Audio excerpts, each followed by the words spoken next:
I don't know if you call it spirituality. I wouldn't know if you call it spirituality, but I was put into a boarding school at the age of 6. I was phenomenally mischievous. And in the end, my parents, I think, said, ship this guy.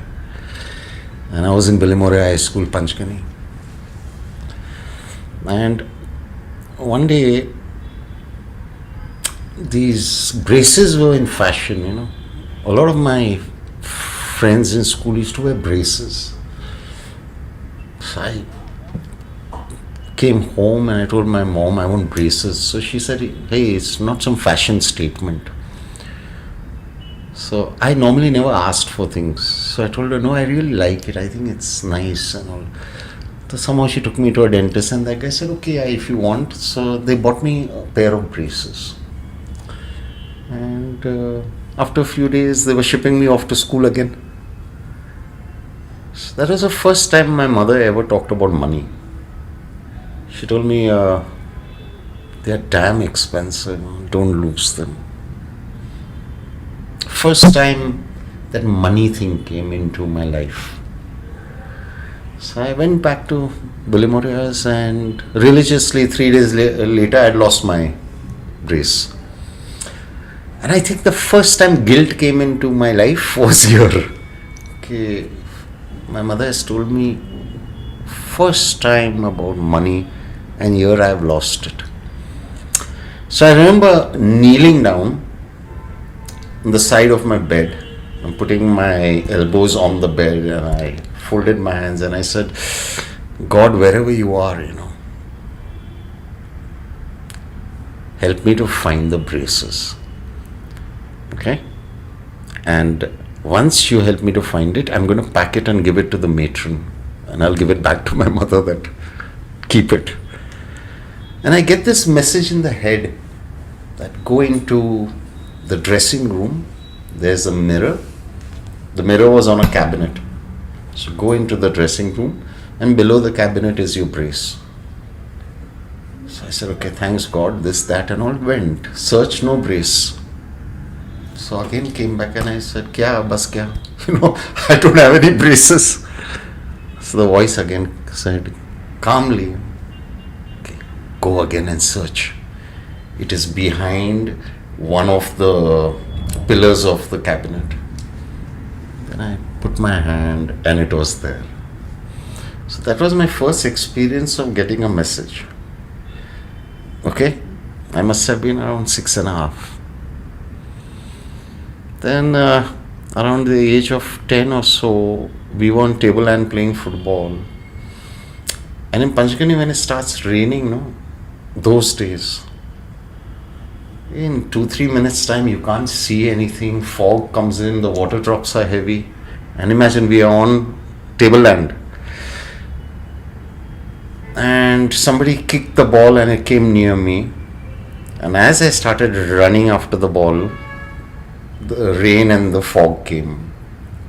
And my whole attention was on the ball falling on the rocks, the sound. And then suddenly again I heard this voice which said, stand still, don't take a step forward. And for some reason I always listened to the voice, I didn't have a question, no nothing. I thought it was just a natural thing, everyone had it. So I stood still. I could hear my friends shouting, hey Ruspe, where are you? Don't, And then when the mist cleared, I was 1 or 2 feet away from the precipice. So if the ball had gone down, I would have gone down too. So I don't know if you call this spirituality, but it's comforting to know that they've been there always.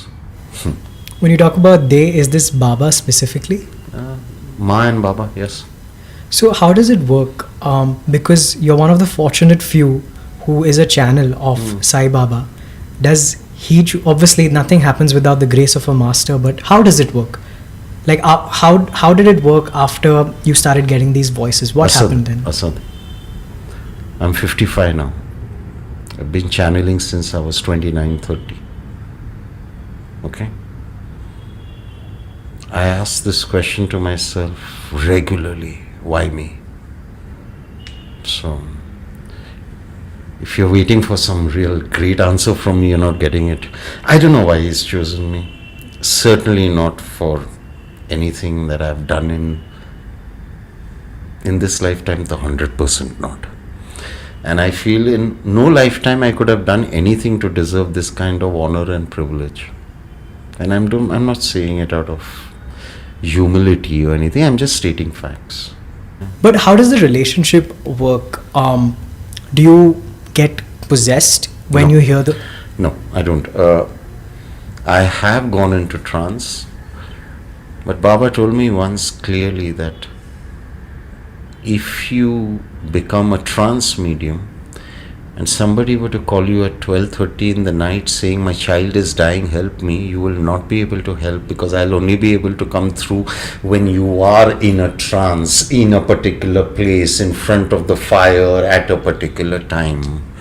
So he said, let's not do trance. And he said, just be in the moment, I'll come through anytime. You don't worry, wherever you are, you could be in a cafe, which is kind of true. I've done one of my most powerful channelings in the most odd places, sometimes very high. Okay, so I remember once one lady called me up. I just begun channeling, and one lady called me up. She was a channel too.